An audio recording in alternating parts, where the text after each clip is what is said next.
Une information m'a fait littéralement bondir de mon siège. Heureusement que je ne suis pas trop enveloppé, car j'aurais pu briser mon fauteuil en retombant. J'apprends que l'Assemblée nationale, le mercredi 24 janvier, a décidé d'augmenter l'avance de frais de mandat des députés, soi-disant pour faire face à l'impact de l'inflation sur les charges professionnelles, de l'augmenter de 305 €, c'est-à-dire plus 5,4%. Cette avance de frais de mandat, ces frais de mandat, passe donc de 5 645 € par mois à 5 950 € par mois. C'est le bureau de l'Assemblée nationale, qui est l'instance la plus importante au Palais Bourbon, qui a proposé cette mesure, et tenez-vous bien, une fois encore, il y a la quasi-unanimité des groupes politiques qui a voté pour l'augmentation, soit 17 voix et 2 abstentions, à l'exception, et là il faut le souligner à nouveau, de la France insoumise, qui s'est abstenue. Au moment où nombre de Français sont englués dans les difficultés matérielles, pour beaucoup vivent la misère, au moment où Macron, l'infâme, a décidé de réduire les allocations chômage, quand on pense que un titulaire ou une titulaire du RSA ne perçoit que 600 € par mois, et sous condition, et sous la grande surveillance des sbires de l'État macronien fasciste. Et voilà que cette assemblée parlementaire ose se voter une augmentation de ses frais de mandat. Vous devez savoir qu'un député, un parlementaire, c'est la même chose pour les sénateurs, nous coûte, à nous contribuables français, pratiquement entre 26 000, 27 000, voire jusqu'à 30 000 € par mois. Ça dépend de la situation de chaque parlementaire. En réalité, ce sont des aristocrates aujourd'hui qui sont censés nous représenter, alors qu'ils ne représentent absolument plus leurs électeurs, ils le savent très bien. Ils sont pieds et mains liés à des partis politiques qui sont devenus des sociétés commerciales dont le but est de faire du fric. Sachez quand même qu'un député rapporte à son parti près de 40 000 € par an. C'est une affaire juteuse, mais qui paye? Qui paye? Quand le pays est en train de régresser, de sombrer économiquement, la France est passée du 4e rang mondial sur le plan économique au 8e rang mondial. Grâce à qui? Grâce à ce détraqué de Macron. Oui, il faut utiliser les mots parce que c'est un détraqué. Quand on détraque à ce point, on détruit à ce point le pays qu'on prétend gouverner, on est un détraqué. On détraque tout. Le temps se détraque, la télé se détraque, tout se détraque avec M. Macron, qui s'en prend à toutes les composantes de la vie en France, toutes les composantes de la vie non seulement économique, mais vie sociale, vie intime, avec de graves attaques. Vous voyez, le Gabriel attaque. Il veut appliquer ce qui est appliqué actuellement, qui est un gros scandale, leur programme Evras, là, il revient à la charge, le Attal, pour imposer une certaine éducation sexuelle à nos petits gosses. C'est absolument scandaleux. Il faut vous rebeller, vous révolter. Les enseignants, les parents, n'acceptez surtout pas ça. Vous savez quelle est la finalité de cela. Et vous avez des allumés, des illuminés qui veulent absolument détruire l'humanité telle qu'elle a été conçue par un ou plusieurs créateurs et qui repose sur la nature, le respect de la nature. Ils ne sont pas là, Macron et ses sbires, pour respecter la nature. Ils sont là pour dénaturer tous les rapports humains, toute la société. Alors je reviens à cette information qui m'a fait bondir. 300 €, oh, c'est des miettes pour eux, des miettes. Vous imaginez? Un député, lui, il a son indemnité de base qui avoisine les 8 000 € brut. Brut, on va me reprendre autrement, brut. À ça, il faut ajouter presque 12 000 € pour payer des collaborateurs, plus donc les fameux frais de mandat qui viennent d'être augmentés de 300 €. C'était le moment. Quand on sait qu'en plus de ces frais, les députés bénéficient pratiquement de la gratuité pour tout, pour l'internet, pour le téléphone, pour les hôtels, dès qu'il y a des frais exceptionnels, on prend en charge pour les transports, tout est pratiquement gratuit. Voilà pourquoi j'ose dire qu'un député coûte en réalité 30 000 € par mois à nos sous, à nous les contribuables. Alors que, quand on examine depuis 1958, date de l'instauration de la Ve République, depuis 1958, eh bien, on constate que, progressivement, mais il y a une accélération à partir de l'arrivée d'un certain Sarkozy, l'abstention bat des records. Et en 2017 et en 2022, l'abstention aux législatives a battu tous les records. Donc, voilà des gens censés nous représenter, qui sont de moins en moins bien élus parce qu'ils sont identifiés comme des gens absolument inutiles, qui ne représentent absolument plus les électeurs, mais représentent des intérêts partisans et qu'ils ne sont là que pour pérenniser un système politique totalement vérolé, gangrené. Alors à l'époque, je me souviens très bien, on parlait de moraliser la vie politique, la vie publique, qui devait être soustraite aux influences des lobbies, des grosses sociétés pharmaceutiques. Ça vous parle aujourd'hui, hein? Je crois que l'initiateur, ça devait être Rocard. Il a mis au point un système de financement de la vie politique, des partis politiques. Oui, oui, mais les cupides n'ont pas de limite. La vénalité est sans borne, sans faire de vilain jeu de mots, hein, sans borne. Ça veut dire que l'intention elle-même est louable de dire, bon, il faut contrôler les dépenses liées à l'exercice d'un mandat politique. Pour cela, il faut que l'État, les Français acceptent de financer, sauf que on s'aperçoit que ce sont de vaines espérances, parce que le résultat aujourd'hui, il est que vous ne pouvez empêcher la gangrène représentée par des gens qui ont toujours un appétit c'est très gentil dans ma bouche, hein, féroce. Ce qui les anime, c'est une soif irrépressible du pouvoir. Le pouvoir, par exemple, pour pouvoir imposer une loi absolument criminelle et scélérate, la légalisation de la pédophilie. Alors, voyons, vous avez des gens qui sont de plus en plus mal élus. 2017, 2022, élections législatives en France, les records d'abstention ont été atteints. 51% au premier tour, je parle du premier tour, hein, 52,3% en 2022 au premier tour, et au deuxième tour, on était sur la crête des 55%. Vous avez des députés qui ont été élus sans absolument aucune légitimité. Et quand on pense qu'il existe entre 3 à 4 millions de Français qui ne sont inscrits sur aucune liste électorale, vous imaginez un peu le décalage entre ceux qui se prétendent des représentants du peuple, des gens, et la réalité. Ils ne représentent plus qu'un système.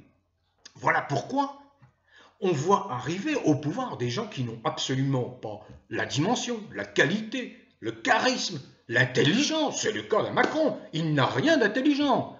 Macron est un robot au service du mondialisme. Point.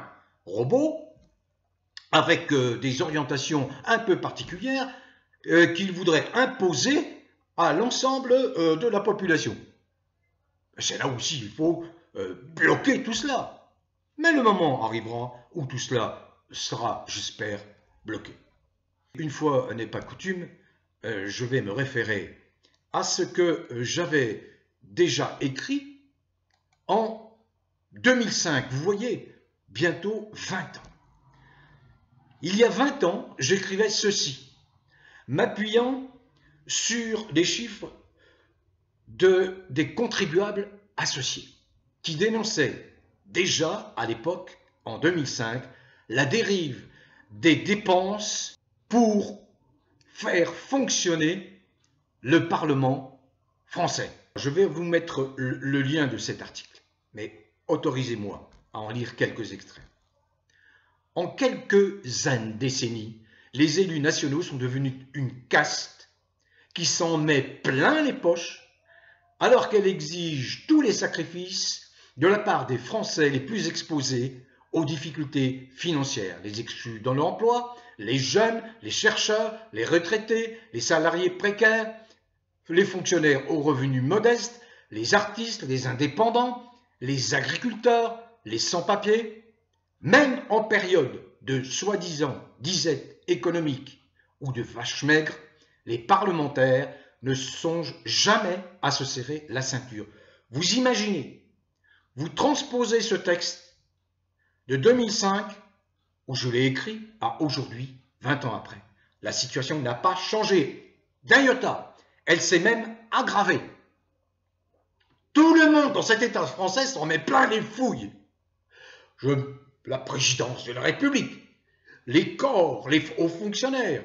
Il y a un livre qui a été écrit là-dessus, qui s'en mettent plein les fouilles quand on sait dans quelles difficultés se trouvent pratiquement 15 millions de Français.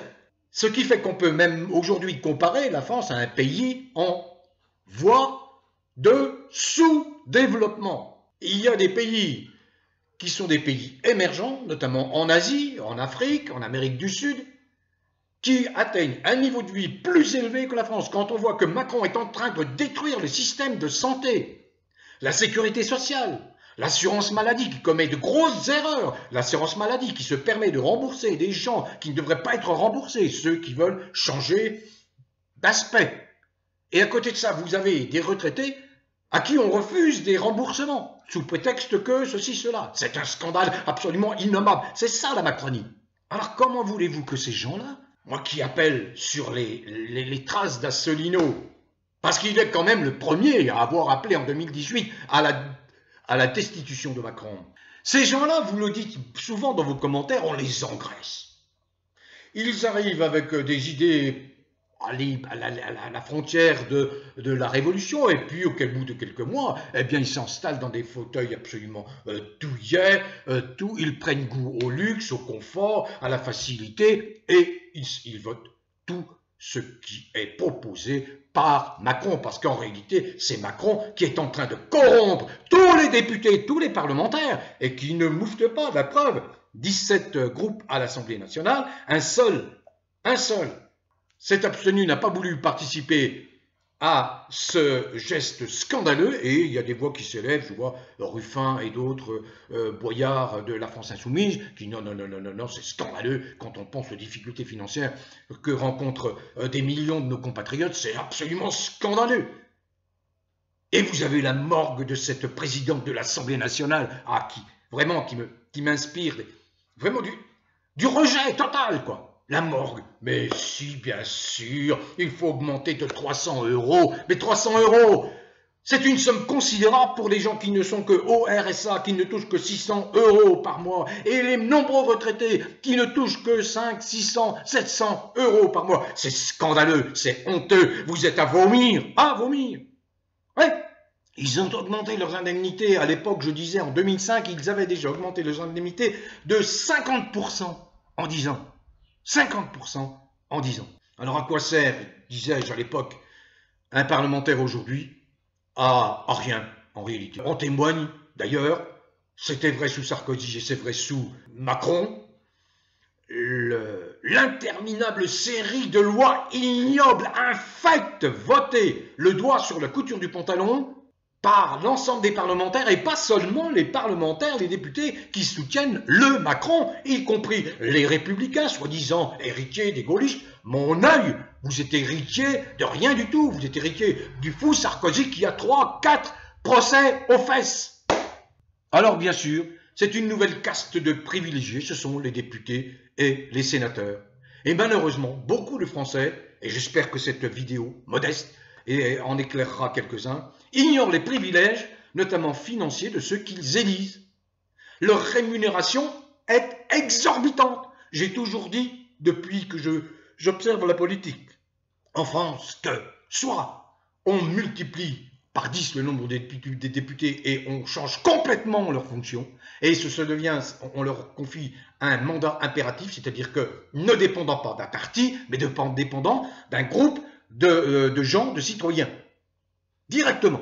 Soit on réduit leur nombre à 200. On n'a pas besoin de 577 plus 348 sénateurs, plus combien 70, 80 députés européens qui ont les mêmes droits, les mêmes avantages. Donc, leur utilité sous ce régime présidentiel autocratique, hein, puisque nous ne sommes plus en démocratie, puisque nous sommes en dictature fasciste macronienne déviante. Dictature fasciste macronienne déviante, vous voyez un petit peu, il cumule, hein, Macron. Hein. De surcroît, écoutez, leur appartenance à un parti politique les oblige à une discipline qui réduit leur rôle à la fonction de chaussettes trouées dans des godillots. Ils n'ont aucune personnalité, aucune, j'en connais quelques-uns, pour qui j'avais de la sympathie. Quand je vois leur vote, je suis absolument scandalisé qu'ils n'aient pas cette dignité. Indignez-vous, disait Stéphane Hessel en 2013, indignez-vous, indignez-vous. On est dans ce marasme. Il y a en gros en France 920 parlementaires. Ils siègent dans une assemblée qui n'est qu'une chambre d'enregistrement des lois scandaleuses, scélérates, infâmes, qui s'attaquent à tout, à la liberté, à la vie, à l'identité des gens, qui s'attachent à surveiller les gens, à transformer les gens en esclaves en France, sous les ordres d'un Schwab, d'une von der Leyen, qui nous rappelle de tristes moments sous l'occupation nazie entre 1940 et 1945. Voilà, nous y sommes aujourd'hui. Et si vous ne réagissez pas, la France, qui est déjà très très très mal partie, va crever la bouche ouverte. Heureusement, il y a aujourd'hui quelques raisons d'espérer avec les agriculteurs. Très bien, les agriculteurs, surtout dans le sud de la France, en Normandie, en Bretagne, les producteurs de lait en particulier, qui souffrent comme des damnés, qui n'arrivent plus à vivre. Il y a les agriculteurs en Allemagne, il y a les agriculteurs polonais qui rejoignent le mouvement. Si seulement ça pouvait, ce mouvement pouvait agglomérer des millions, entraîner dans sa suite des Français moutonniers aujourd'hui qui ne sont complètement à côté de leur pompe pour beaucoup. Les jeunes, réveillez-vous, bon Dieu. Quand je vous mets en question, c'est pas parce que je veux vous dénigrer, c'est parce que je veux vous provoquer à la vie, au respect de la vie. Ne laissez pas des gens qui dénaturent la vie comme les macroniens. Vous imaginez un petit peu qui gouverne la France aujourd'hui? C'est observé partout dans les pays qui nous connaissent. On se gausse, on se marre, la France est la risée. Qui est au sommet de l'État? Identifié. Et ils sont fiers de leur pratique. Voilà, pardonnez le ton un peu vif, mais il y a quand même ce genre d'injustice. Ne vous y trompez pas, c'est Macron qui est à la manœuvre. C'est toujours le même qui est à la manœuvre. Il est là pour détruire. Tant que vous n'aurez pas compris, il détruira. Et un des rares à avoir bien compris, bien identifié le problème, c'est quand même François Asselineau. Je ne le mets pas à l'écart Philippot ni Dupont-Aignan, mais pour l'instant, calme pas. Et à gauche, il n'y a plus que la France Insoumise qui se bat.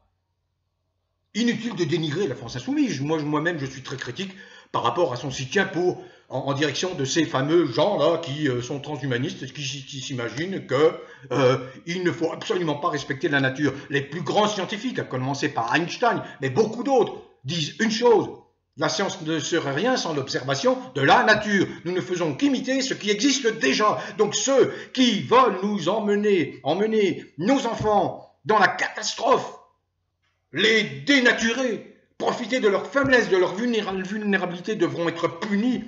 Bravo au parquet national financier qui lâche pas un dénommé Dussault qui avait été relaxé dans une affaire, et le parquet national financier, le rattrape. Il dit non, nous faisons appel. Bon vent à tous. continuez à cultiver le bien-être, prenez soin de vous et portez-vous bien.